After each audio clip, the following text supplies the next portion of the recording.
Oh, that makes the forehead look big. You're live.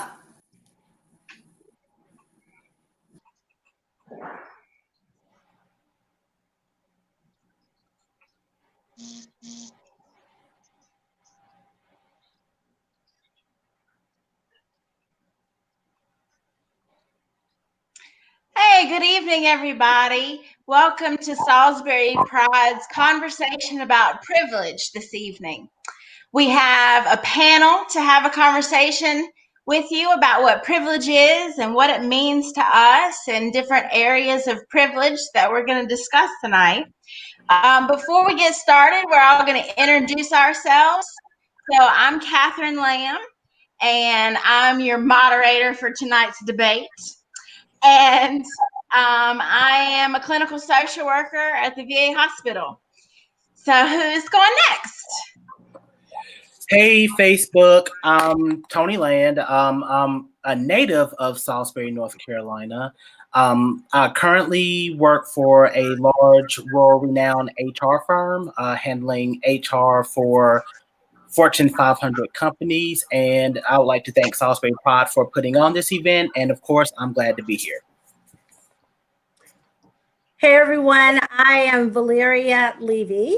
I am a native of Martinsville, Virginia, but I've lived in the area for approximately 10 years. So kind of makes me a Rowan County gal. I work for Avita Pharmacy, and we are just really excited to be here. Well, I can say I am really excited to be here to have this much needed conversation. So thank you for hosting. Hi, I'm Kim Porter. I'm retired. I've lived in Salisbury about 6 years, and I'm very proud to be a part of the Pride community and on the Pride board. I've retired from being a faculty and administrator in post-secondary ed. I'm also a retired United Methodist minister. Hello, I'm Amy Smith, and I am originally from Spencer, so Salisbury native, and I'm a lead machine operator in manufacturing. Great. That's all I got. Thank you all for being a part of this conversation tonight. So to get us started talking about privilege, just take a moment and tell us, why do you think talking about privilege is important, and what does the word privilege mean to you when we say privilege? I'll start off. So privilege is a simple explanation, definition is the advantage of one group over another group. So I have to say that about 6 months ago, I didn't really think I had any privilege, because I was raised poor. I went to a mostly Black school. I don't understand how I have privilege. So after some intense conversations with a couple friends, I was like, oh, I get it now. You know, they had to break it down into pieces so that I could understand it. But now I understand. I mean, whenever I put in a resume, if they see my name, you know, I'm white. So they're like, oh, that's a white name, you know, or if I get pulled over for speeding, which I try not to do, but if I get pulled over for speeding, I'm not scared for my life, you know? So that's just, it's something people need to realize. Yeah, thank you for saying that, Amy, because to be real honest, I get called a race baiter or a race hustler and all of these kind of cookie cutter names that people come up with to really deter themselves from acknowledging the fact that they have privilege as to how they're able to call me all of these names. But as soon as I say anything back, I pull the race card and I'm the angry Black woman. So to me, privilege is any sort of favorable advantage that you get unbeknownst to yourself. So if we're real honest, most of us have some form of privilege. The question is, or I guess the point is how do you use that privilege? Do you use that privilege as a superpower for good? Or do you use that privilege as a disadvantage to others? And for me, I'm kind of on the cusp of Gen Z millennial type thing. So I didn't really understand what privilege is being a Black gay male. I never realized, because I always saw everybody as equal as me, and I just thought the world was a beautiful, perfect place where we all learn to love each other and get along. But with recent events, it's brought up that history is repeating itself and everybody doesn't love everybody, and people don't understand, the shoes I have to walk as an African American male, on top of being a gay male in a interrelation, basically black and white relationship. So there's things that me and my fiance have to look at, interracial relationship, that's what I'm gonna say. We have to be cognizant of, like, when we're out in public together. I was not a year ago racially stereotyped in a grocery store, followed around because I was a Black male that came in with the soda, and literally I was followed from aisle to aisle. And it was my fiance who pointed out, like, why is this guy following you? And I'm like, I don't know. We're not doing anything. And he's the one that actually spoke up on my behalf to where I didn't have to do that. So that really was an eye-opener for me. I think it's very interesting listening to all of you. I guess I'm the most privileged person here. I'm white, and I'm male, and I run the world, right? And if you think that, then privilege really means a lot to you, because probably that means that you have something of value and you want to deny someone of it. I think it's, of all of you, I think it's very difficult for the white male to even recognize his privilege, because he doesn't have much thrown against him. He doesn't have the pressure. He doesn't have the oppression. I mean, to me, the flip side of privilege is oppression. And white men just don't have that. And it is very, very difficult for us to even understand it. Right. So white men benefit from privilege. And we're going to take each of these kind of individually and dissect them. But why do y'all think that the idea of privilege makes people uncomfortable or makes people defensive? Even, what do you think that makes people uncomfortable or defensive? I'm going to jump in on that, because I think the problem ends up being, it's hard to acknowledge that you received something that you didn't deserve, right? So everyone thinks, I pulled myself up by my bootstraps.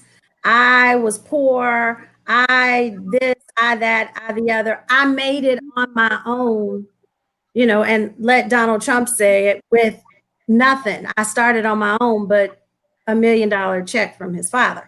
But he started on his own. But you hear that from everyone, is that I didn't receive it. I don't have any privilege. But when you actually go back and look, my grandfather was in the war, but when he came out, he didn't get any kind of grant. He didn't get any kind of land. He didn't get any of those things. So you have to think about it from a generational perspective. Generationally, my family has had to suffer more than any other family because of little bits of privilege that were given along the way. So I think about a friend of mine who had a wedding, and her grandfather gave her 2 cows and a pig. So she didn't have to pay for that, right? And then he also cut off a piece of land for them to have their house. Well, then they had to get a mortgage just on the house because they already had the land. Now, I bust my tail and I work really hard. I'm raising a son who's 16, and we do well in life. We work hard. I don't want anything that I'm not given. But I also know that when they see my name, Valeria, it's going to throw up a little flag, but then I might get a little bit of privilege because my last name is Levy. They're like, and bring her on in, you know.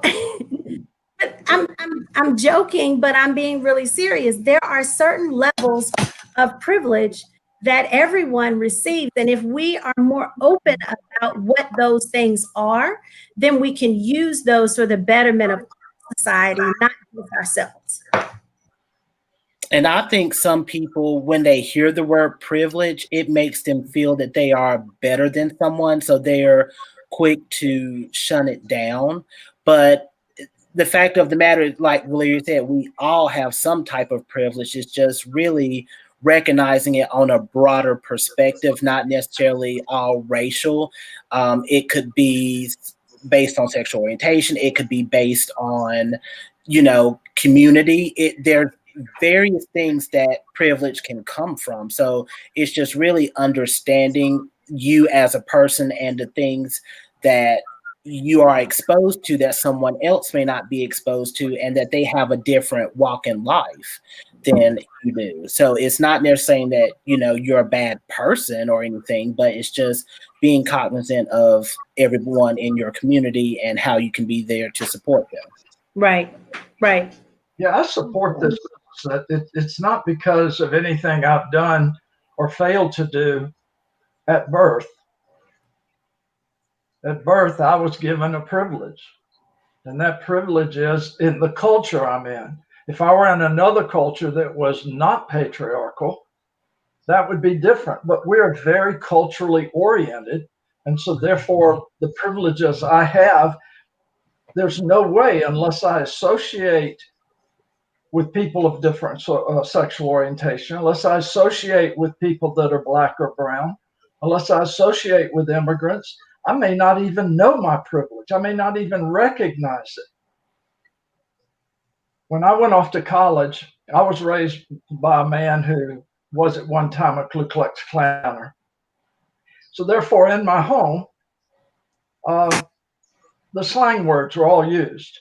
And when I went off to college and I sat by an African-American man, and the things I was taught, that he didn't bathe, that he wasn't intelligent, that he was lazy, that be careful, he might cheat. The man came in a coat and tie every day. He was the sharpest one in the class. And what really pissed me off is he made a better grade than me. So the next weekend, I went home and told my dad. He didn't speak to me for 3 months because I said to him, he lied to me as a human being, or it's an anomaly. Let's talk this out. And he knew that he had lied to me. That's the thing that until people like me, white males, get slapped in the face a little bit, truly hang around people who are certainly better than us, very intelligent. We don't recognize the privilege that we have, that we didn't go out and go get. We're the people that somebody needs to confront us and help us see that there's nothing wrong with being a white male, but there's a lot wrong with how you carry out your white male. Exactly. That is exactly it. Exactly it. You can't acknowledge what you weren't taught. That is very true. Or experience. Otherwise, my essence, from an existential point of view, is going to be more and more privileged unless I experience and the opportunity to recognize that Tony is Black, that Tony is gay.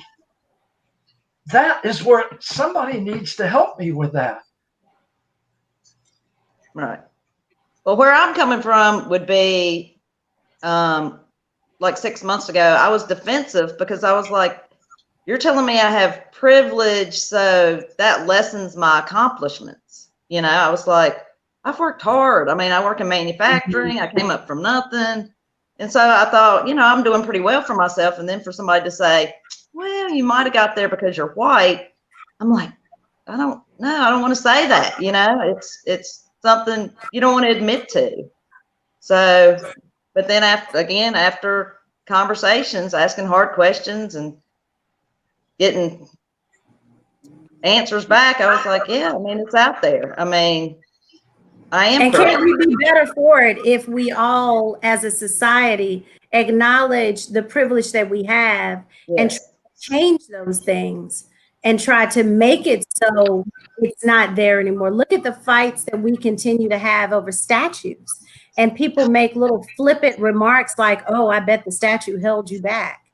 It's not that. It's the constant view of something that suppressed us and held us underneath their thumb being applauded and saying it's okay. And, you know, yesterday, we saw another Black man shot 14 times by holding a knife. Like, seriously, I have to make a joke out of it because, like, what? Is he a ninja? Like, is he going to jump off of the deck and take everybody out all of a sudden? I mean, the only way you can deal with this stuff at this point really is to laugh at it, because I can't believe that our country is this cold and hateful. Yeah, they just spend so much time being hateful. I mean, just takes so much of their energy to be hateful. I don't get it. So Amy, we have a question from the audience, and somebody wants to know, what was Amy's light bulb moment? Did you have a light bulb moment that helped you realize that you did have privilege? Well, like I said, I had some conversations with friends, but we went to the George Floyd protest uptown, and I was laying on the sidewalk with my hands behind my back. And I was laying there and I was just like, this is so uncomfortable. And nobody had their knee in my neck. I was like, wow. I mean, you know, that's crazy for somebody just to be this uncomfortable, just laying here protesting, but for somebody to do that. I mean, I don't know. I was just like, I couldn't believe it. And then the reason I protested was because at some point, being gay, somebody had to protest for my rights. You know, so I was like, I need to be out there doing something to help. So that's sort of my aha moment. So speaking of being gay, that segues us into kind of a certain topic of privilege, and we're going to kind of break them all down. But since this is a Salisbury Pride event, we'll start with sexual orientation privilege. So being straight comes with privilege. So how do y'all see sexual orientation privilege play out in our society? Well, for me, I would say, you know, as a little boy, I had dreams and aspirations of being married, having kids, White House with the picket fence, and, you know, being successful in my career and all that. But then one day I realized that I was different, and my picture that I thought of or was taught as a little boy, that wasn't the picture that was going to be my life. So once marriage equality came along, that was something that I was very happy about, and something that, you know, I felt that, okay, I can have this picture now. But living where we are and being in the time where we are right now, that equality might be stripped at any moment. And, you know, here I am, an engaged male looking to marry my fiance at some point, and that might not be legal anymore. So for me, it's like heterosexuals, they don't have to worry about that. They can go get married and turn around and get divorced the next week, you know. But for me, somebody who loves my partner and wants to be with them until I take my last breath, I may not have that chance, or anything that I may have if I die first to leave him won't be legal, and it could go to the state. So protections are up for grabs right now as far as, what I can leave him, and, if he goes first, what he can leave me. If he's sick in the hospital, I may not be able to go because I'm not considered a legal spouse. There's so many different things that I'm looking at right now, and I'm fearful. And even for those that have crossed the marriage standpoint, is there going to be legislator that's going to come to impact their marriage, and that becomes nullified in some form or fashion? So there's a lot of privilege there, because it's always taught that man is with woman, marriage is between man and a woman. But for me and my religious beliefs, love is love, and I'm not going to get into the whole religious thing, but I think that marriage should be for everyone, but our lawmakers may try to change that. Right. And as a straight person, I don't have to sit back and wait for the Supreme Court to make a decision about whether or not I can get married. But if there's anybody out there who wants to get married, I know a minister that will do it for you. All right. So just get in touch with us. We'll hook you up. To me, the straight privilege thing is that you don't have to explain why you're straight. Right. I mean, I've had people ask me, well, why are you gay? Why do you like girls? I had a girl at work years ago ask me, why are you gay? I don't understand why you like girls. And I just happened to know that she liked tall, skinny men. And I was like, well, why do you like tall, skinny men? She was like, oh, I just do. And I was like, well, that's it. I just do. That's just the way it is. And I mean, I have friends down the road, and they were like, the other night, they were like, come to this Halloween party, blah, blah. And they're straight. And then I had to ask, well, do your friends know I'm gay? Because, I don't want to walk into a bunch of straight people and then be like, oh, she's a lesbian. What is she doing here? So you have to ask questions. You can't just assume that they're going to be okay with you. You have to ask, are they going to be okay with gay people? So, yeah. I mean, that's a lot simpler than what Tony was saying, but it's what you go through.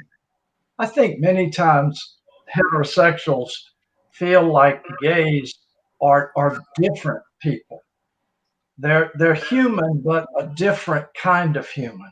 Mm-hmm. And they honestly don't know, if they go into a party, Amy, whether, wow, what is going to happen? Is this person are the people going to kiss each other? Are they going to hold hands? Are they going to put their arms around? Yep. What is this? And there's this fear. And to me, heterosexuals have this fear, and because of that, they run to safety, and their safety is, God made us this way. We didn't choose. They chose. Everybody was made, and they chose to be who they are. But when you confront somebody who's heterosexual and you say to them, when did you choose to be heterosexual? Right.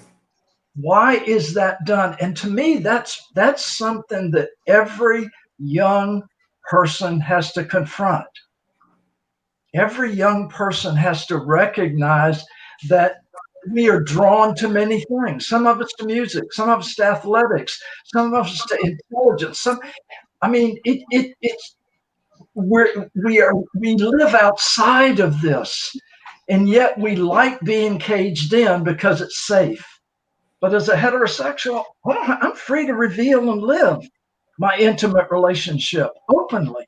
I can sit and talk. I can put my arms around my spouse. I can kiss her openly in public, and neither one of us are embarrassed. And but I hear people. Yeah, I was just going to say thank you so much for being so transparent about it, because to me, privilege is privilege, right? So here I am, a heterosexual woman, but also a heterosexual Black woman. So the same conversation can happen if I get invited to an event that is full of a bunch of Confederate statue lovers, right? So then the question is, do they know I'm Black? Right. So as a people, those who believe in Christ and choose to follow, we need to do a much better job of walking the walk that we claim and being more like, and you hate to use a cliche, but more what would Jesus do? And it wouldn't be judging anyone based on their sexual orientation, based on their skin color, based on what flag they choose, what political party they choose.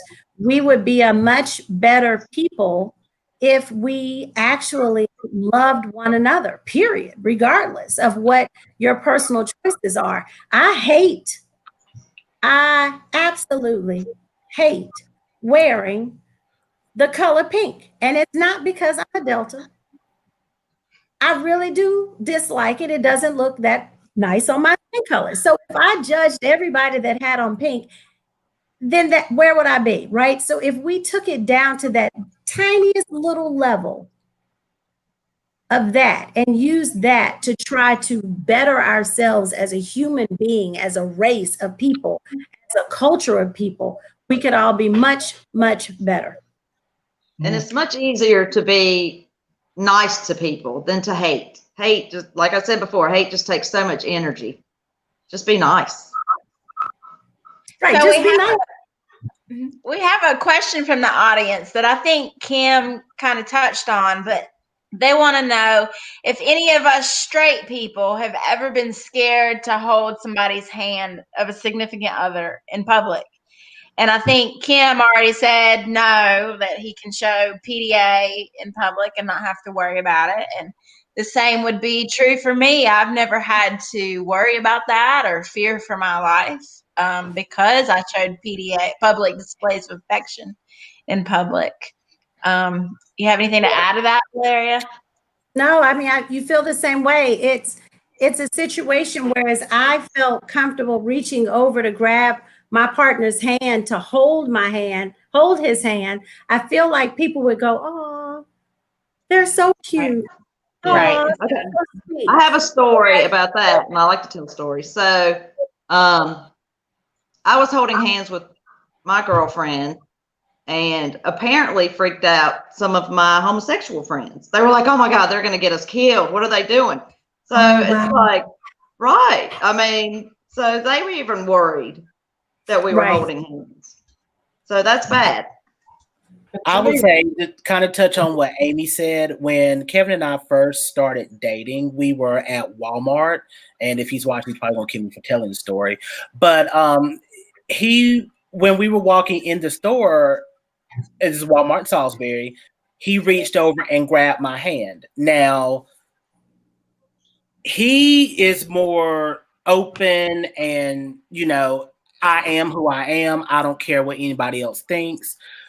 And I've learned to be that way over time. But when he first did it, this whole fear just came over me. It wasn't the fact that I didn't want to hold his hand, but I'm like, oh my God, what is everybody else going to think? Are we going to get mutilated before we even get in the doors of Walmart?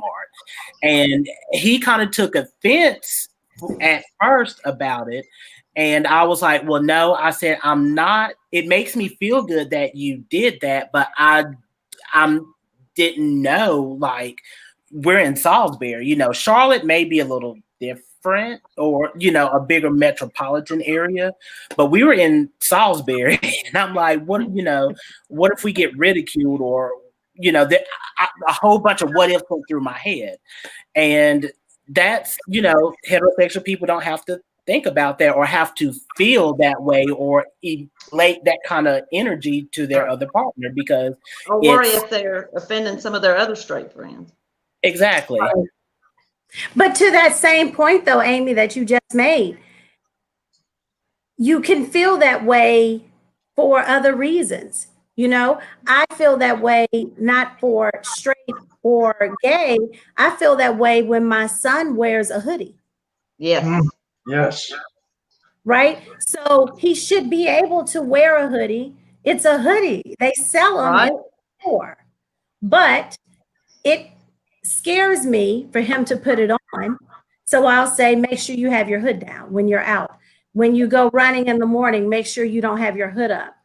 Because Yes, those type of things go into a level of privilege.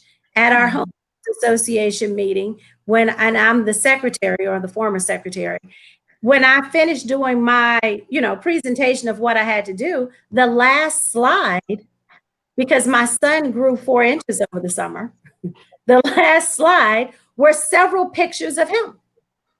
And the people were like, "What are you doing?" I said, "I need you to know what my son looks like now, because he runs in the morning and he's going to be a Black man running in the neighborhood, potentially with his hoodie up, although I'm going to tell him not to. I don't want you to be afraid or call the police and get him killed." Yes, it is sad that you're having to have those conversations with Right. him. I didn't think about it until I started looking more into, privilege. And then I was like, what? They're having to have those kind of conversations? So people need to know that you have to have the, it's like, listen, that's crazy. She shouldn't have to do that. But I'm a retired Methodist minister, and I think religion has really hampered the growth and the possibility of people understanding privilege. I think institutional religion has stuck a thumb in the eye of our society. Wow. Put a gate up and not allowed things to happen. Most churches will all say everybody's welcome. But as a minister, I know for a fact that really people aren't. They want to know where the African American is sitting. They want to know where the gay couple might be. And I'm not saying this is the church totally, but religion has affected people's lives. And the safe way for them is to ignore it. To ignore. Yeah. And if you ignore something, it's just not going to go away. The pandemic's not going away. My prejudices are not going to go away if I ignore them. They're there. They're part of my culture. I teach a class, philosophy and culture, and I ask them, what is culture? What do you think culture is? And they always come back with the basic, simple definition of, well, I really don't know, because remember, these are 18 to 22-year-olds. I don't know what it is. I have been raised in it, so I don't have a culture yet that is mine.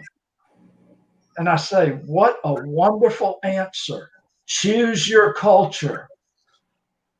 Find out that it is bigger than you. Get rid of your heterosexuality. Get rid of your misogynism. Get rid of your inability to meet people where they are as they are, not to change their lives, but to challenge and be a part of the total life.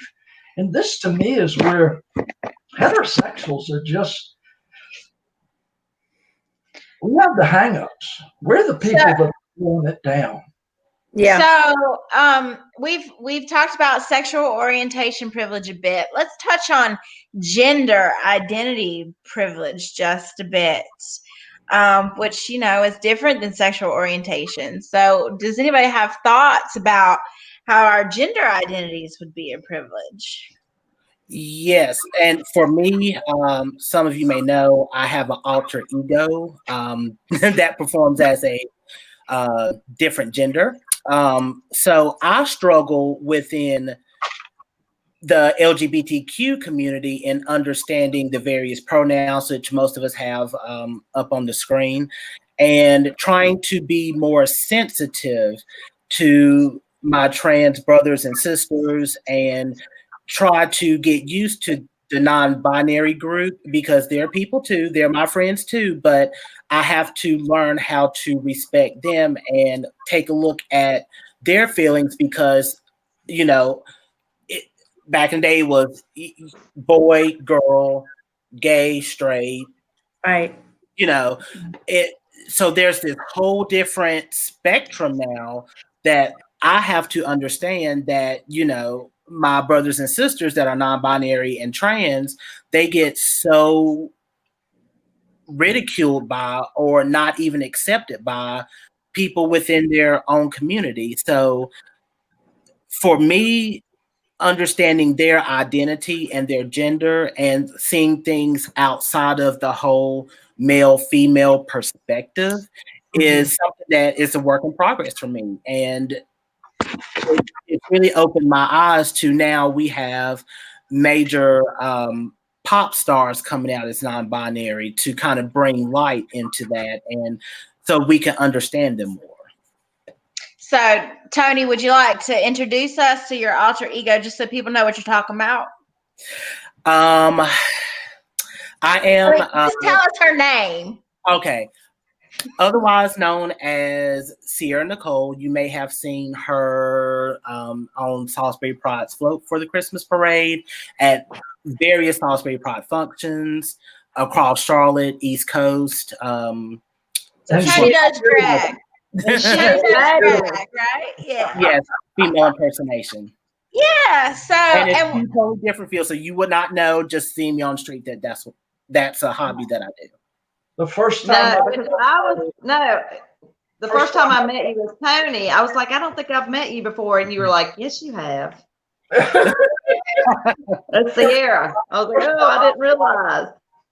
First time I saw Tony, he was on a float, and I didn't know who he was. No one told me. I didn't know. I got off the float. I didn't know. 3 or 4 weeks later, we were some kind of thing in which Tony was Sierra or whatever. Right. And who gets the chance to be handsome and beautiful at the same time? At the same time. Tony does.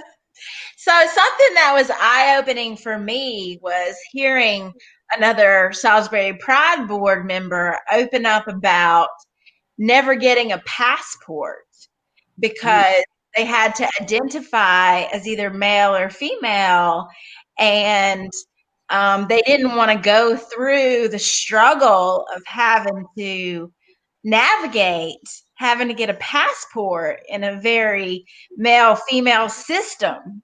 And I was like, gosh, I've never even had to consider that. Like, that's my privilege of my gender identity, that I've never even had to think about or worry about that. Yeah. To that same point, because I work for a pharmacy.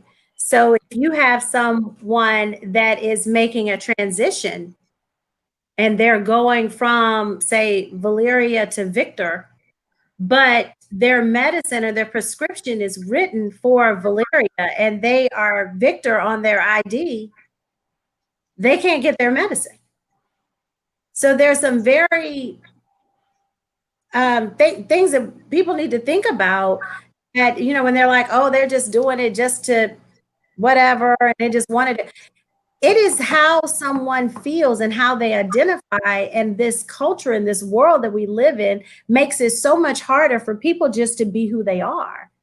Mm-hmm. And things that need to change in this society that we live in. And the more of us that continue to speak out about the wrongs and injustices, hopefully that will start to make those things better. And to kind of take it a step further, to touch on the passport issue, a trans friend of mine was going through security, and they have not had the post-operative surgery. So they had to go through an extensive security check because security thought that they had tucked something away as a weapon. So they had to go through that invasion of privacy. Oh. So that's another thing that people don't realize, that, if you identify as male or female, and you have the male or female parts, you don't have to ever go through that embarrassment and that type of situation. You can just walk through and be okay. But for someone that, has not had the gender reassignment surgery, it's very, very invasive for them. Wow. So let's spend some time on white privilege and male privilege. This is, I think, what's on a lot of people's minds these days in light of George Floyd. So talk about white privilege, male privilege. How does that play out in your individual worlds? Well, I'll share my story. Like I said earlier, I'm a lead in manufacturing, and I work mainly with a black fella and a white guy. And every time maintenance comes over and they need to discuss something technical, they go to the white guy.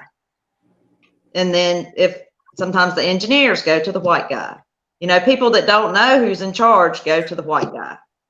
So I have to walk up and let them know who's in charge, but it's just natural for them to go for the white male, not the black dude, not the white girl, just the white guy.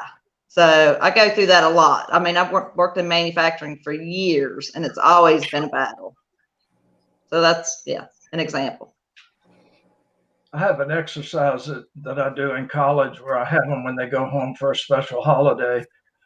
And I ask them to observe at least a half dozen conversations in which it deals with people talking to people about something and asking them to take the opposite sex with them when the conversation occurs, such as in a store. And they come back saying 70 to 80% of all the conversation, even if it was asking, what size dress should I get for my mother? They will answer me. But if the person with me is female and asks that question, they still answer to me. Which to me is, it's just this whole business that because I'm white, because I'm male, because I have a deeper voice, because of all these things, it's not being taught at home very well either. Mm-hmm. Yeah. Two friends of mine were talking the other day that whenever somebody comes to sell something at the house and they're like, can we talk to the man of the house? No, there's no man. There's no man here. Not one here. They're looking for the man. The last time someone came to our door and asked for the woman, I said, I'm here. Honest to God, didn't know what to say to me. That's the best way to approach it. Be honest. Right. For my It can son. happen also in the automobile industry. Like if a lady goes to buy a car or they need a repair for their car, they're so easily taken advantage of by these people just because they're a woman. But if a guy turns around and does the same thing, the guy may get discounts or, you know, a better deal on the purchase of a car just because they're a guy, and which is, you know, totally not fair. But that's there's research, Tony, that proves that is it. You go in, a woman will be charged more. They will take advantage of her more. They will say things that they think she will back away from. I know that with me, and again, my son just turned 16 and he's, you know, almost 6 feet tall and, you know, getting a muscle here, there. He is tired of hearing that he has to be 10 times better. He has to do 10 times more work. He has to be overqualified for the position. And I remember one night he said that to me and he was like, I don't understand, Mom. Like, I'm making a B in this class and it's honors and it's really hard. And I'm like, you need to make an A, you know, because you're going to be judged based on what you want to do in life. You're going to be judged against someone else that made a B, but they may be white and they went to a private school and they had all these advantages. You have to stack up, which means you have to stack up taller than them. And it's unfair. And it's sad that I have to continue to have these same conversations over and over again that my parents had to have with me. But we all know if we pull the income data from the job that we work, white men are paid more than Black men. White women are paid more than Black women. And nobody talks about it, but it's there and we all know it. And it's unfair. How do we change that unfair advantage if we don't continue to have these conversations? And I get so sick and tired of people who don't want to have these conversations and shut it down. Oh my God, it's the race card. Oh my God, it's this. Oh my God. Yeah, it is. It's 2020. And we're sitting here looking at a potential civil war if one party doesn't win, or if one party does win. There's that much unrest in this country right now that it could be a potential race war at the end of this election. And that's insane that we have allowed our country to get to this part because we don't want to talk. And so we have a question from the audience along the lines of where you're going. So a question from Brandon: how do you make sure to stay within the conversation without graduating to an argument when trying to educate someone if they get offensive? For me, this is what I've learned, because I've tried to explain, just as an example, not to go into it, but the whole Black Lives Matter movement, I've tried to explain it till I'm blue in the face to some people, and they just don't get it. They're still stuck on all lives matter. And I'm like, I respect you, and I don't want to get into an argument with you. So at some point, I just have to let bygones be bygones, because they're not willing to flip that page to open up to the understanding. Right. And they're so stuck on their view that they're not willing to look at anyone else's view. So you can't argue with a brick wall. And right. They have to be open-minded. They have to want to understand. Yes, and if they can't get to that point of understanding, then it's like the conversation is over, because that's what leads to so many heated arguments and the fights and everything else. If they will not listen to reason or even be willing to open up for understanding, then it's really not a conversation. Right. Or have conversations with other people that are friends that get it. You know, they're tough conversations. They're tough questions. Everybody needs to know. Everybody needs to discuss this. Right. I think when a conversation of disagreement occurs and it moves from talking about the subject and then talking about the person, I think that's when it gets muddy, is when it moves off the subject. I'm a real believer in the fact that when someone says something that I know I disagree with, and I would really like to challenge and argue, but I know that, as Tony just said, or Amy just said, it won't go anywhere. So what I do, I say more. Tell me why you believe that way. And I continue to ask the question and let the person explain themselves. And what I find out is somewhere along the way, they will step in a hole that they can't get out of. They can't defend it. Eventually, they get to a point where then you can say, you can push it to another level. And I think a good critical thinker forces questions on people. Why do you feel that way? What has helped you get where you are? What has made you who you are? And I think that also stops. They hear when people are struggling with what they believe and they don't have any context to back it, they get afraid. Yeah. They will eventually back ground. And it's not that you've won the fight. In my opinion, winning the fight doesn't do any good, because both people going away saying I won the fight. It's like watching a debate and then listening to the parties. There isn't a fight to win in this. Let people say more and more what they believe, not come out with one-liners. Homosexuals, sinners. No, that's a one-liner. Tell me more. Yeah. What do you mean they're sinners? Explain to me. Why do you think that woman is not as capable and as competent as you are? Talk to me. Tell me more. I would force the person to poison themselves.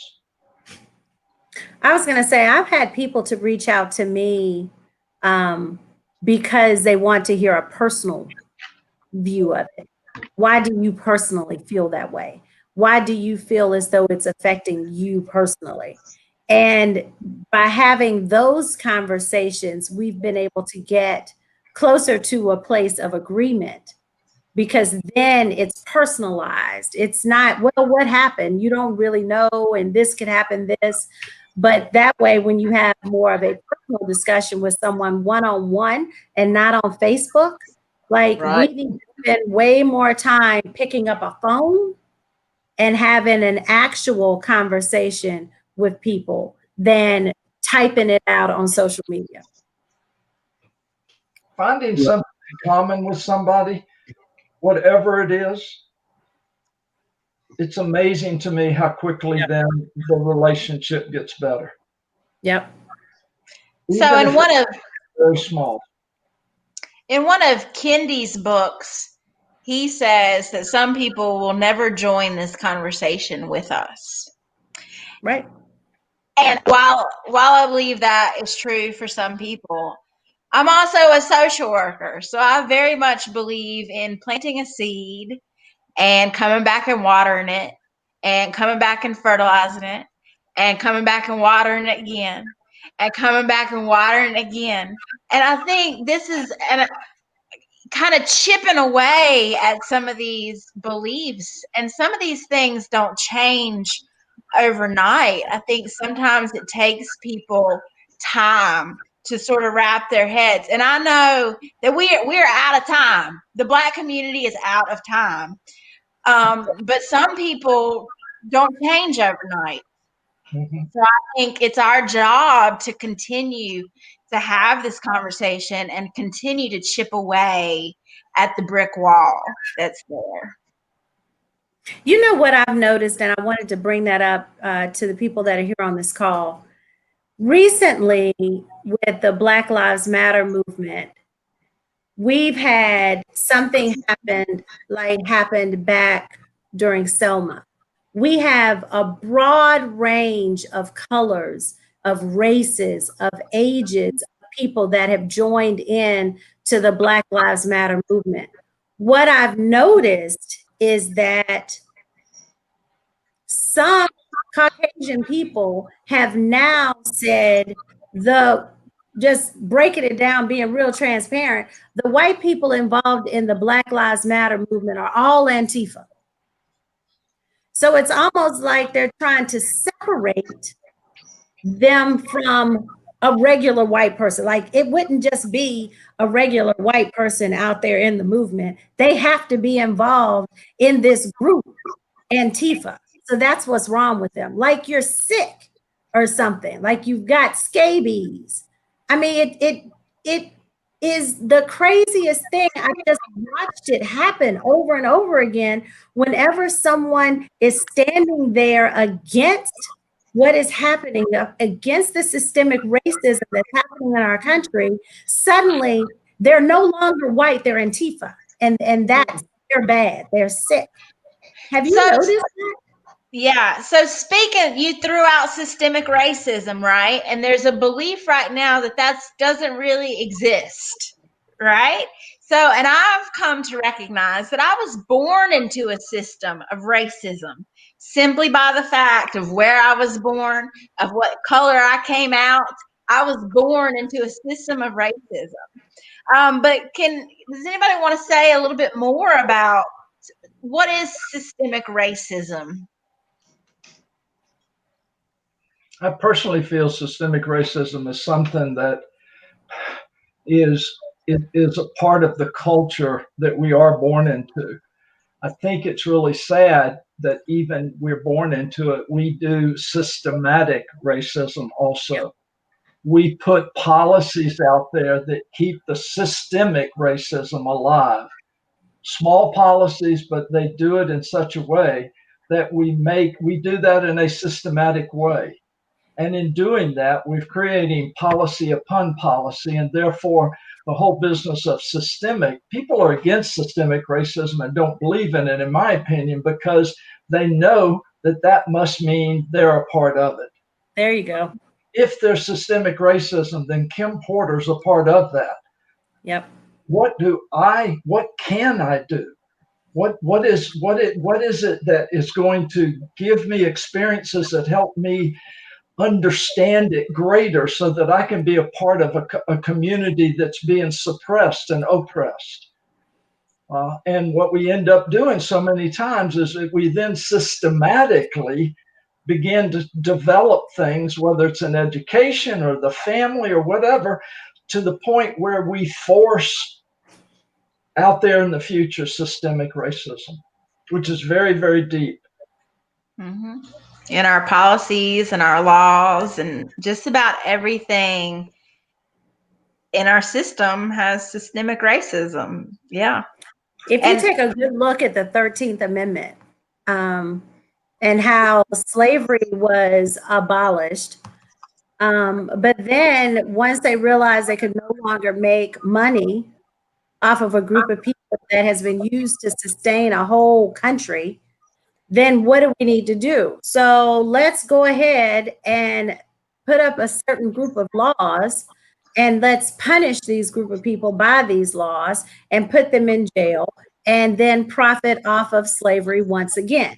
And let's keep that going for as long as we can so that we can continue to profit off of this group of people. Then let's make sure that things that they read are lies. And let's continue to put out verbiage after verbiage after verbiage that makes anything that any person that says that this is wrong. So we'll call that fake news. There's so much. This could be a show on its own just to talk about systemic racism. But, yes. It's got to be changed, and we've got to continue to do the work. And I'm really proud of the young people in society right now because they are definitely doing the work and standing up against it and bringing attention to it. So this is about the conclusion of our event, but I would like to put a plug in here at the end that everybody go vote. You can still vote early through this coming Saturday through Halloween. You can still vote early at the Salisbury Mall, at the Board of Elections. Go vote. If you don't vote early, go Tuesday to vote. So don't sit this one out. It's very important that we all have our voice heard. Wear your mask. Wear your mask to go vote. And you can vote on Sunday also. And that's Sunday is not. There's no more. It stops Saturday, Kim. They only had 2 Sundays? That's it. Okay. So hey, go look how hard we worked to have those 2 Sundays and the numbers that turned out. It's fantastic. That shows you how people can organize and get things done. So we could certainly keep this conversation going for, I'm sure, another hour, but I want to thank each of the panelists for taking the time to be a part of this conversation for Salisbury Pride. I know it's not always an easy conversation to have, but it's an important conversation to have. Yes. And maybe we can do more of this moving forward. So thank you all. Thank you. And I hope everyone has a great evening. Good job, everybody. Bye-bye. Thank you. Bye. Bye.